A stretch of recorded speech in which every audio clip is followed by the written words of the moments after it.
Bonjour à tous. À Nuit-Saint-Georges, la maison des vignerons, victime d'un cambriolage, un vol express qui a duré à peine 10 minutes dans la nuit de mardi à mercredi et les gendarmes ont été rapidement sur place. La maison des vignerons regroupe 45 viticulteurs avec un total de 380 appellations différentes proposées à la vente.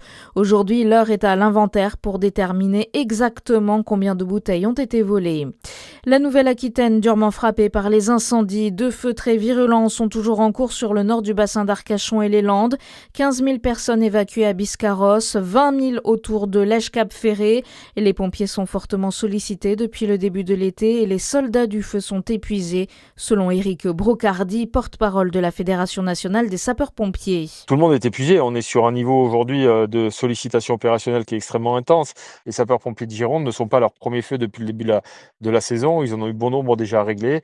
Les camions ne s'arment pas tout seuls. Ce sont des hommes et des femmes qui, à l'intérieur des casernes et des officiers de proximité, font en sorte de pouvoir concilier management et commandement pour permettre d'armer les véhicules, pour permettre justement de répondre aujourd'hui aux obligations de protection et de sauvetage. C'est pour ça qu'on annonce des chiffres assez importants en termes de déplacement de moyens, que ce soit à l'intérieur du département comme en extra-départemental, c'est-à-dire des renforts qui viennent d'ailleurs que les départements concernés par les sinistres. Et pour faire face à ces multiples incendies, des renforts internationaux sont attendus. Emmanuel Macron demande l'activation du mécanisme de protection civile de l'UE.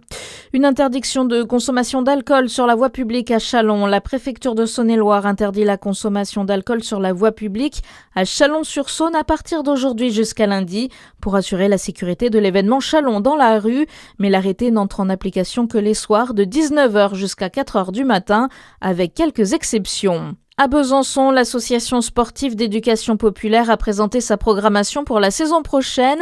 La structure propose une offre d'activités culturelles, sportives et de loisirs destinée à tous les publics, des plus jeunes aux seniors. Parmi les nouveautés proposées aux enfants figurent un atelier de films d'animation, un atelier d'art graphique, des cours de poterie ainsi que plusieurs disciplines de danse urbaine. Du côté des adultes, un atelier de breakdance, de pratique du jeu théâtral, d'activités physiques adaptées ainsi que d'un atelier brico-couture sont proposés. Les inscriptions ouvriront le 3 septembre.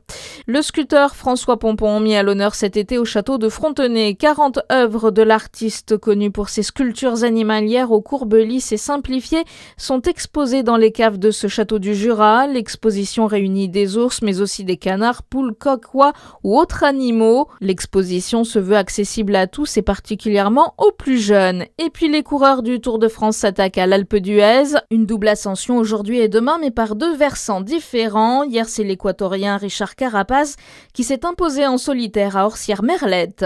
À suivre votre météo sur Fréquence Plus.